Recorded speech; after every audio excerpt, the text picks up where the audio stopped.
मी माझ्या 2 मित्रांसोबत एका सहलीला जायचं ठरवलं होतं. सहलीचे ठिकाण हे मुंबईपासून लांब होतं.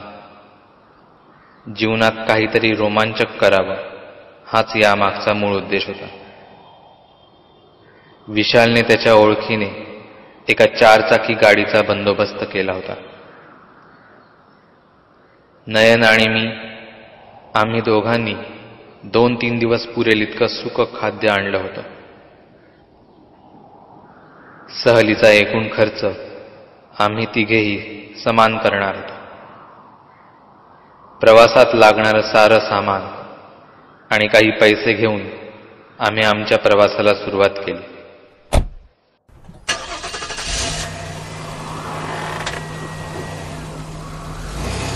संध्याकाळी 6 वाजता आम्ही आमची गाडी काढली. आम्ही तिघेही आळीपाळीने गाडी चालवणार होतो. प्रवासाची सुरुवात अगदी छान झाली, पण जसजशी रात्र होऊ लागली तसतसे आमचे चेहरेही थोडे गंभीर होऊ लागले. रात्रीचे साधारण 10 वाजले होते. नयन गाडी चालवत होता. मी त्याच्या बाजूलाच बसून त्याला मार्ग दाखवत होतो. विशाल पाठच्या सीटवर एकटाच बसला होता. अचानक त्याला कसला तरी आवाज आला. त्याने नयनला लागलीच गाडी थांबवायला सांगितली. तो सांगत होता त्याला कोणीतरी त्याच्या नावाने हाक मारली होती. गाडी रस्त्याच्या कडेला लावून आम्ही खाली उतरलो. रस्त्यावर पूर्ण अंधार होता. मधूनच एखादी गाडी हॉर्न वाजवत वाऱ्याच्या वेगात पळत असे. कदाचित विशालला कसला तरी भास झाला असावा. काही अंतरावरच एक हॉटेल दिसत होतं. भूक तर लागली होतीच. आम्ही गाडीत बसून हॉटेलजवळ आलो. आम्ही तिथे थोडा वेळ जेवायला थांबलो. गाडीत बसून पाय आखडले होते.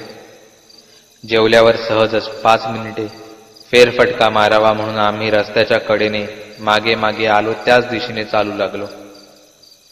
थोडं अंतर चालल्यावर अचानक आमच्या कानावर एक हाक ऐकू आली. कोणीतरी विशालला हाक मारली होती.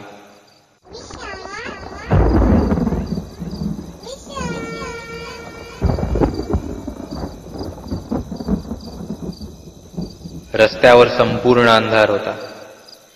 रस्त्याच्या एका बाजूला डोंगराची कडा तर दुसरीकडे खोल दरी होती. तिथे घनदाट झाडं वाढली होती. आवाज तिथूनच येत होता.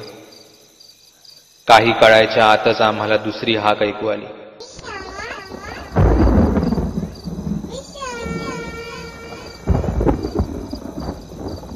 विशाल काही बोलणार तेवढ्यात मी त्याला थांबवलं. इतक्यात माझ्या खांद्यावर कोणाचा तरी हात पडला. मी घाबरलो. वळून पाहिलं तर तो एक सामान्य माणूस होता. तो विचारू लागला, एवढ्या रात्री तुम्ही इथे काय शोधत आहात? थोडंसं स्वतःला सावरून आम्ही आमचा अनुभव त्यांना सांगितला. त्यावर थोड्याशा गंभीर स्वरात तो म्हणाला, इथे भूताटकीचे अनेक प्रकार घडतात. इथे रात्रीची हाकामारी फिरते. बऱ्याच जणांना इथे त्यांच्या नावाच्या हाका ऐकू आल्या आहेत. असं म्हटलं जातं, जो कोणी तिच्या हाकेला ओ देतं त्या व्यक्तीला ती आपल्यासोबत घेऊन जाते कायमची. याची सुरुवात खूप वर्षांपूर्वी झाली. असं मानलं जातं याच रस्त्यावर खूप वर्षांपूर्वी एक मोठा अपघात झाला होता. रात्रीच्या वेळी एक गाडी याच खोल दरीत कोसळली होती.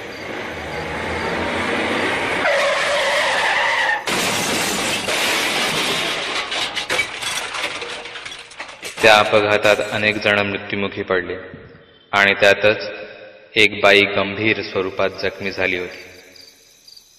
तरीही तिने हार मानली नाही. ती कशीबशी या रस्त्याच्या कडेला आली. ती येणाऱ्या जाणाऱ्या वाहनांकडे मदतीसाठी विनवण्या करत होती, पण शेवटपर्यंत तिची कोणीच मदत केली नाही.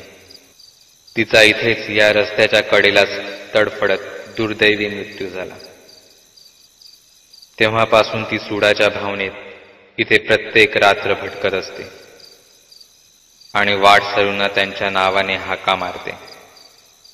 जो कोणी तिच्या हाकेला प्रत्युत्तर देतो त्या व्यक्तीचा ती जीव घेते.